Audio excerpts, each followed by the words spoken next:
Hello everyone, Phoenix Knight here. Welcome to the channel, and welcome back to our playthrough of Dragon Age tabletop role-playing game featuring Adana Bright Mage, our Elven Circle Mage.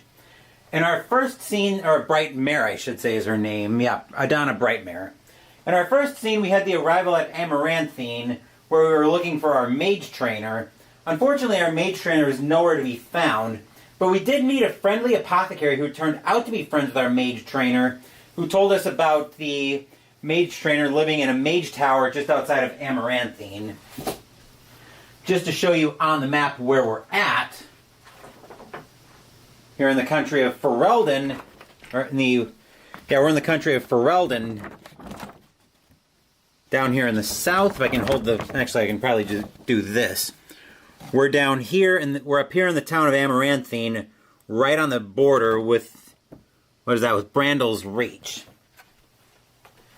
So presumably Brandal's Reach is where we're headed for the mage trainer. So with that, we'll probably do about another scene or two tonight. I'm thinking, we'll play it by ear, see what I think. I almost hope we get attacked tonight, though, because I do want to try out combat and see how that works. But I think we're all set here, so let's jump in. I'm still also learning the mythic system. But we are all set to go here. So the first question that we need to ask is, based on our chaos factor, which is currently 6, the chaos factor went up because we weren't in control of the last scene. So the first question we need to ask, I've got a scene in my head where we get out to Brandal's Reach, we find the mage tower, maybe we get attacked on the way by, like, wildlife or something. So the question here is, does the scene play out the way I expect it to? If the roll is higher than the chaos factor of 6, scene plays out as I expect.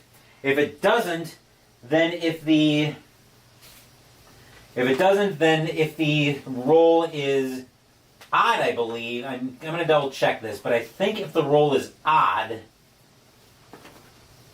then if the roll is odd, then we have an altered scene. If it's even, the scene is interrupted. So our roll against the chaos factor is a 7, which means the scene will play out as we expect it to.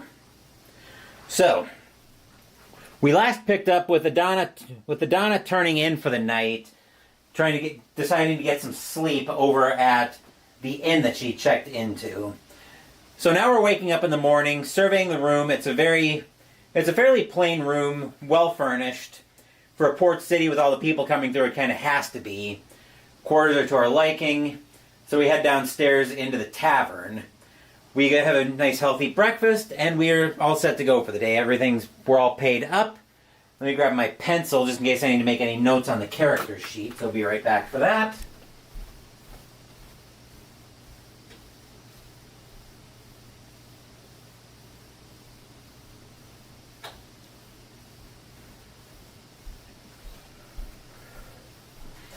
I also have the dishwasher running out of character tonight, so hopefully not going to be too much background noise coming in from that, but we'll see how that decides to cooperate. Anyway, Adana's just gone downstairs, had a nice friendly breakfast, so now she's off. So now she's headed off for the day. She's back out into the town of Amaranthine. Say that 5 times fast. And now we're about to explore the town. So remembering that we met that apothecary we met that apothecary yesterday in character. So now let's head over to, it's pretty early in the morning, so let's head over to the apothecary's shop. And I want to see if the shop is open or not. And given how early it is, we're basically setting off with, it's not quite first light that we're setting off with, but it's very close to it. So the first question we're going to put to Mythic is, as we're walking over to the apothecary's shop, is the apothecary's shop open? And given that it's early, I'm going to call it an unlikely.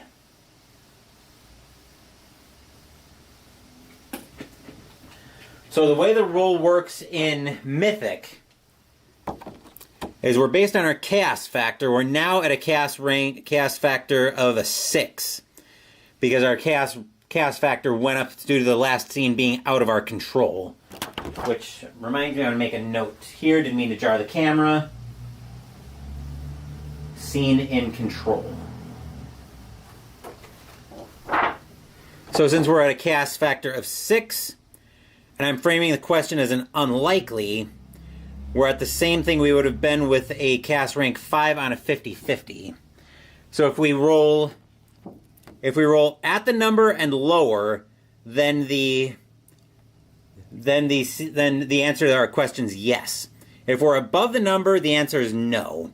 If we roll in the 5th range, which in this case is a 10, then it's an exceptional yes. Rolling in the 91 and above, it's an exceptional no. So we're going to roll to see if the apothecary's shop is open on an unlikely. So this is the same thing as a 50-50 roll at a cast ranking of 5.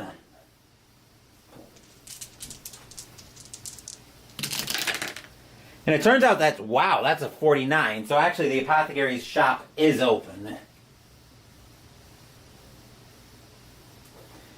So now is the apothecary in? Now that we know the shop is open, I'm going to make this I'm going to call this a very likely that he's in. So we're going to take... So we'll be able... So we go to open the door, and it turns out that the door is open as the shop is open. So now we're going to roll to see if the apothecary's in, and I'm calling that a likely now that we've discovered... Actually, that's a very likely... Now that we've discovered that the shop actually is open.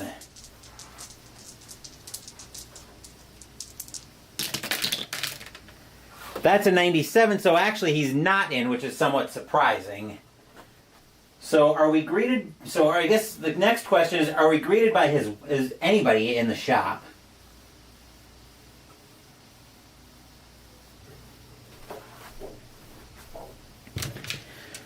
So I'm sure there's somebody in here. We'll call that a... As I'm dropping a dime, just deciding how I want to adjust the odds on this scene.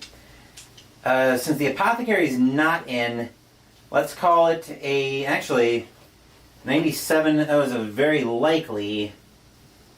97 on a very likely. Okay, that's not quite an exceptional no. So we'll call that a...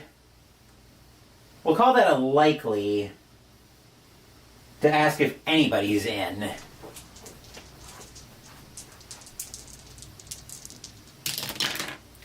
$33 says yes, there's somebody here. Now let's see if I can get some ideas about who's in. Be right back once again because I need the keywords table.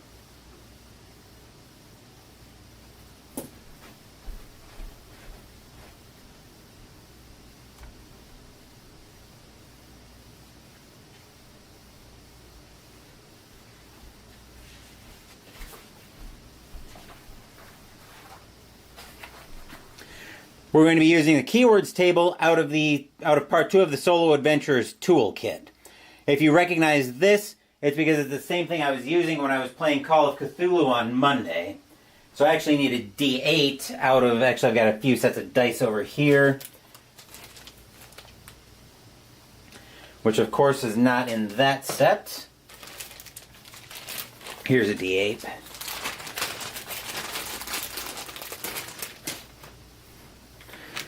So there is somebody in here, which means now I want to find out who's in here. So I'm going to get some keywords. We'll take the D8 as our hundreds die. Then this is our tens. This is our ones. And I'm going to take the D8 minus 1, rather than how they suggest to do it.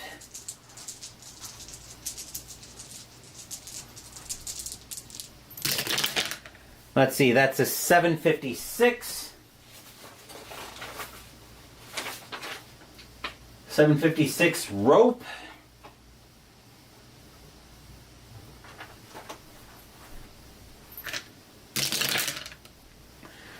$47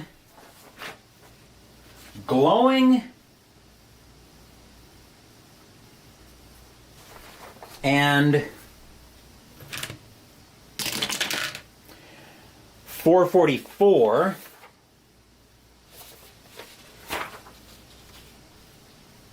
Rope glowing gears.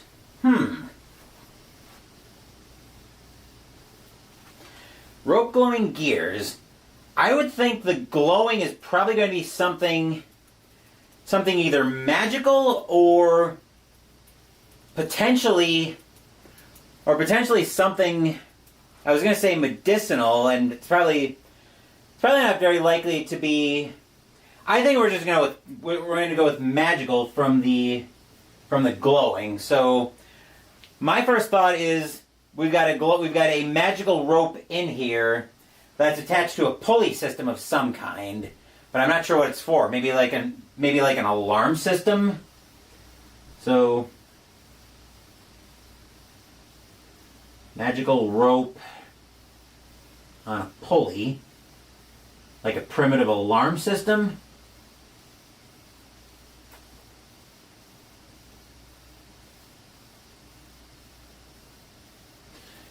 So now I want to know about this alarm system. Was this something that our mage trainer that we're hunting for installed?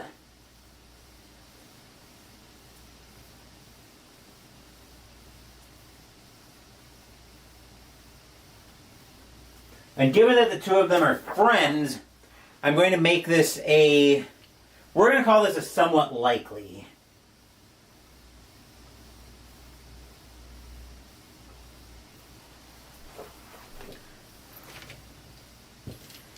So we'll see what comes up for the answer to that question.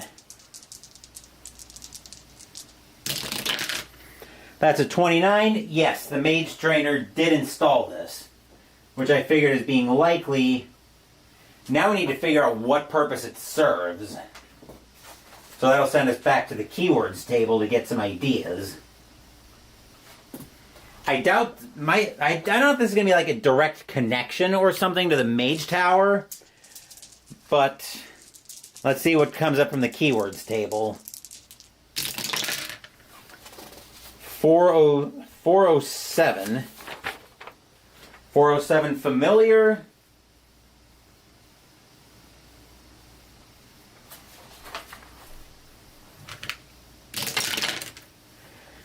$7.99.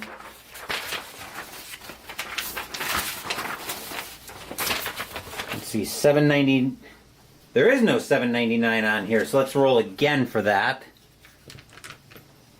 $5.51. Nobility.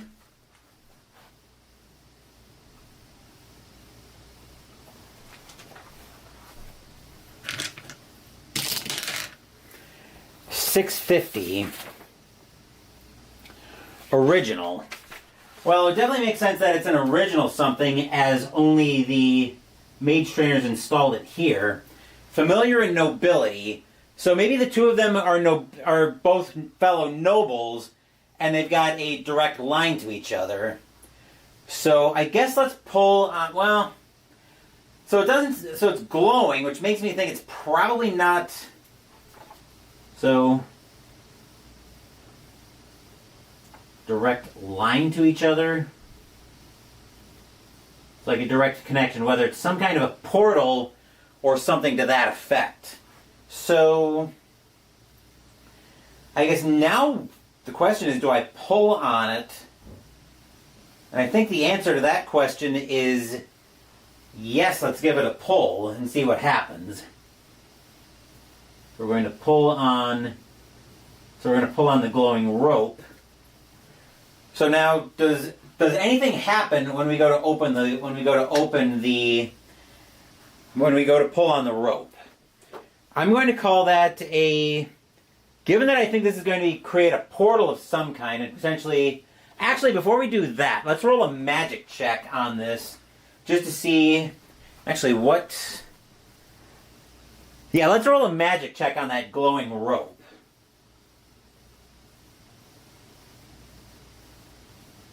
To see if we can detect anything about that. So, yeah, we'll just roll the Magical check here.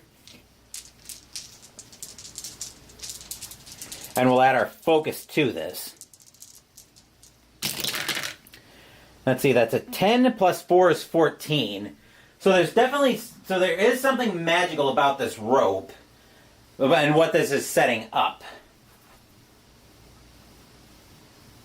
There is something here. What that something is, I don't know yet. So now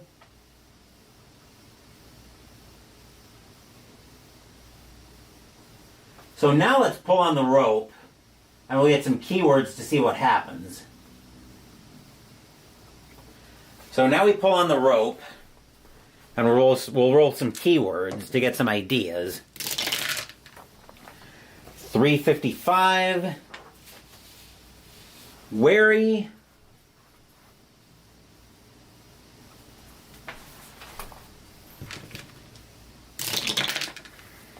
$75. Wary title.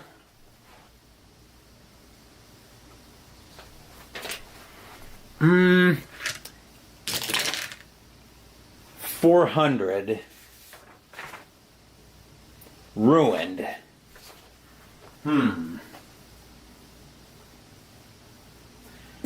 Actually, you know, I just had a thought. I wonder if there's like an effects table or something in the solo adventurers toolbox, which I'm using elements of for these RPGs. Let me see if there's an effects table in here, because I think if there's an effects table in here, I'm going to like the idea of that a lot more than I like the idea of using the keywords table to get any ideas. So, urban encounters, keywords, item, bane, boon, fate rolls and life events.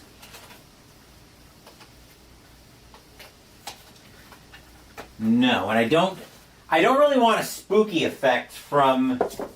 I really don't want a spooky effect from the Solo Investigator's Handbook for Call of Cthulhu, because this is not supposed to be a spooky game. So, Wary title ruined. I guess I'm not really coming up with anything for that.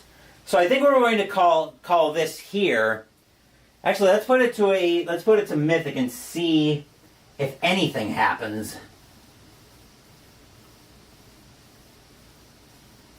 Or is this kind of a red herring?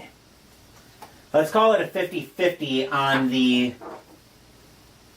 Yeah, let's call it a 50-50 on the fate chart to see if anything happens here.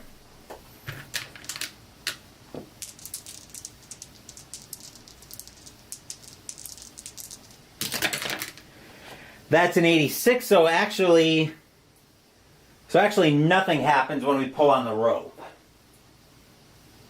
So it looks like the rope was probably a red herring. Next question. So nothing happens when we pull on the rope. So we've probably been at this exploring for about an hour. Does anybody... So now let's ask the question, has anybody arrived in the time that we've been playing around with this rope?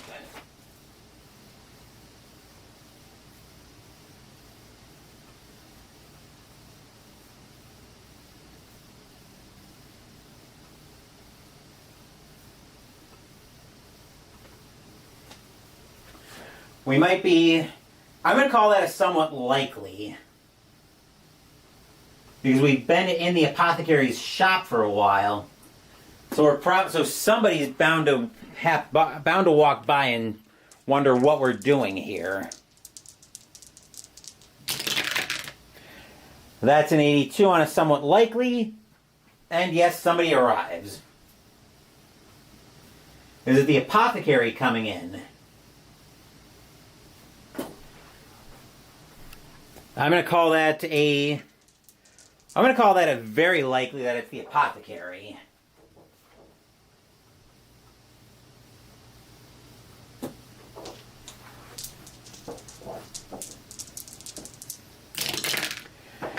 89 on a very likely. Yes, it's the apothecary. So now we get to take in his appearance. He's obviously dressed well. As he's nobility. He's probably about in his early 50s, I would say. But he's done very well for himself in his life. Little graying hair a bit. He's balding slightly. Probably about 6'2", maybe 220. But otherwise, and is he happy to see us again? I'm going to guess. That given that he's nobility, I'm going to call that an unlikely that he's happy to see us.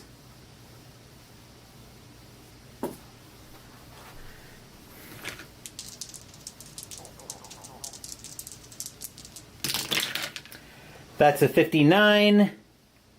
And on an unlikely, no, he's not happy to see us. So he asks us what are we doing here?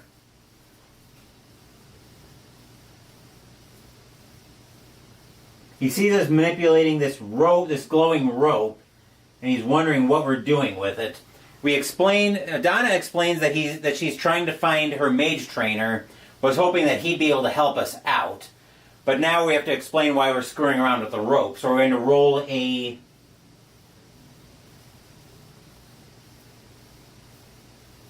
I'm making some notes here so I can journal this later. So we're trying to find the mage trainer. And we saw the glowing rope. Saw this glowing rope, thought it might be a portal or something.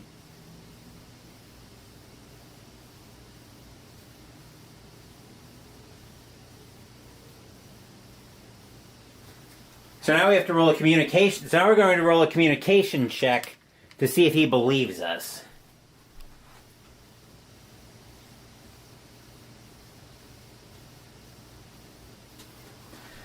So I'm going to call it, let's see what kind of difficulty I want to put on this. Let's make it a challenging difficulty, which means we have to clear a 13. And we have a +1 on our 3d6 that we get to add to it. And I saw something about doubles generating stunt points. I believe that's only in combat, though.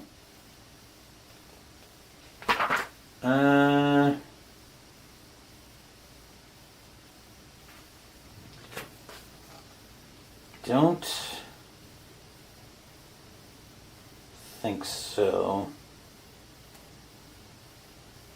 Okay, so yeah, we're not worried about that right now. So we'll just make the communication test. We get to add 1 to this result.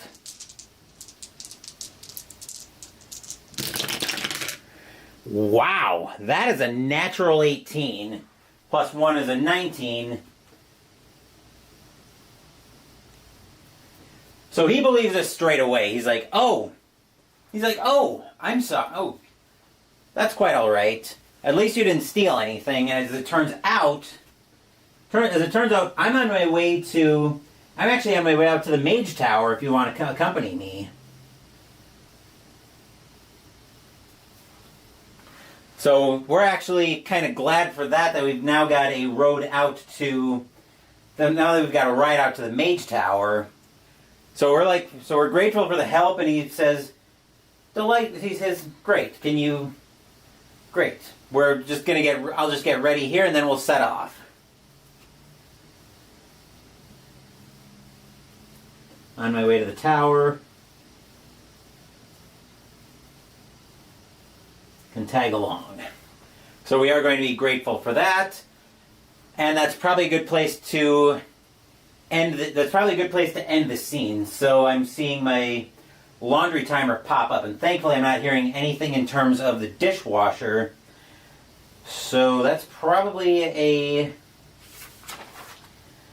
So I think I'll wait for the dryer timer to go off, and then when I come back from that, I'll type up the journal entry for this scene. But yeah, we managed to actually get away with one there. So we went from happening upon the apothecary maybe trying to get some help to go find our mage trainer. But instead, so we stumble into the shop, maybe try to poke around with this glowing rope, like almost like an alarm of sorts. But we managed to get away. We managed to basically get away with one as the apothecary came back in. We got to see a little more of his appearance, and we managed to thankfully talk him down We managed to talk him down, and turns out he's on his way out to the mage tower out in, what did I call it? Right, out in Brandal's Reach.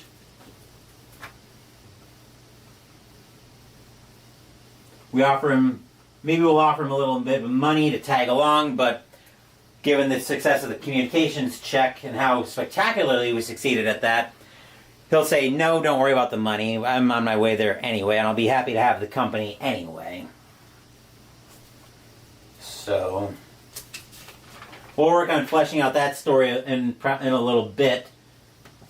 But at least things seem to be moving along. So now we should be able to get out to the mage tower. But I'll think about where I want to go with that. Like I said, I'm watching my laundry timer here get about ready to go off. So actually I'm going to step away for a little bit so I can deal with that. And then when I come back, I'll work on journaling this up, and we'll have our next scene.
Alright, yes, I am back, and I'll be around to interact with chat, but right now I'm going to go ahead and journal this second scene up.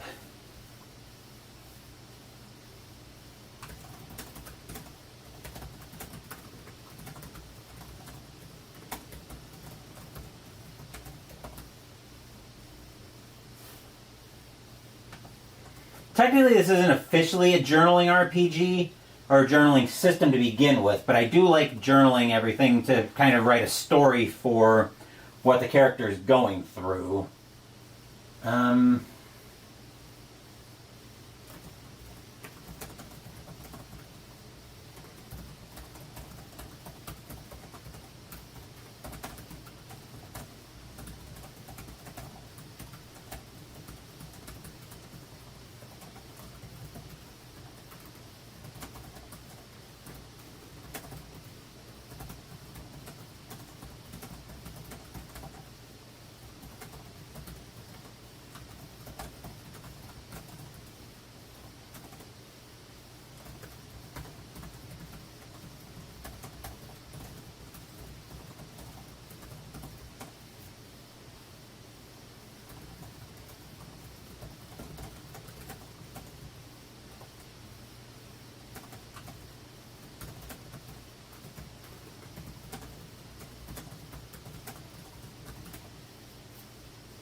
Okay, so the journal entry is ready, and I think this is where we're going to call it tonight, because I'm kind of going somewhat slow with this story, as I don't exactly know how I want this to play out yet.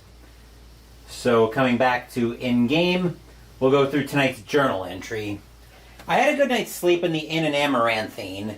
After a quick breakfast in the tavern, I went to see about finding where the mage trainer's tower was. Remembering that the apothecary was a good friend of the mage trainer, I went over to his shop. To my surprise, despite it being so early in the morning, the shop was open, but no one was in. I went inside to see if anyone was in there. There was something in there. I saw a magic rope on a pulley system of some kind. I thought it might have been an alarm of some kind, but it turns out there was something magical about the rope. I wasn't sure what. When I went to pull the rope, though, nothing happened. I was messing around with the rope for so long, the apothecary returned from wherever he was. He wasn't happy to see me, but I got a good look at him. He looked to be in his mid-40s with balding hair, very nice clothes, and a confident air about him. He asked me what I was doing there. I told him I thought he'd be able to help me with finding my mage trainer as they were friends, and it turned out he was actually on his way to see his friend. He invited me to tag along. Grateful for the invitation, I offered him money, but he waved me off as he was on his way to Brandal's Reach anyway. And I think that will... I was hoping to get this started a little bit earlier than I did, so we're actually going to call it early here. That will do it for this session of Dragon Age tabletop role-playing game. In our next session, we'll probably be on the road to... Let me make a note here. This is scene 3. Road to the Mage Tower. So that's where we'll be headed the next time we come together, and hopefully I'll have a little better idea of the scene I actually want to play out in terms of starting to move this story along. What I'll be doing tomorrow, I'm sure I'll be doing something, but I haven't decided yet. I'm sure once I put the broadcast up, you guys will know what I'm doing. I'm leaning toward actually doing a session of 5 parsecs from home tomorrow, but I haven't decided that yet. As for what is actually scheduled on the channel in the next few days, Saturday Mystical Munchies will continue out of the unofficial Disney Parks cookbook with the side, Pizza Spring Rolls. Sunday we're finishing on my Tack Up Wargaming list with the 10th and final game on my list as we play America Bomber, Evil Queen of the Skies. Wednesday next week we're stepping into the boxing ring as we play Title Bout 2. Thank you for watching the video. Please give the video a thumbs up and subscribe to the channel. Be sure to turn on notifications so you get my content. Be well, stay safe, take care of yourselves and your loved ones, and I'll be back with more videos in the future. Until then, take care everyone.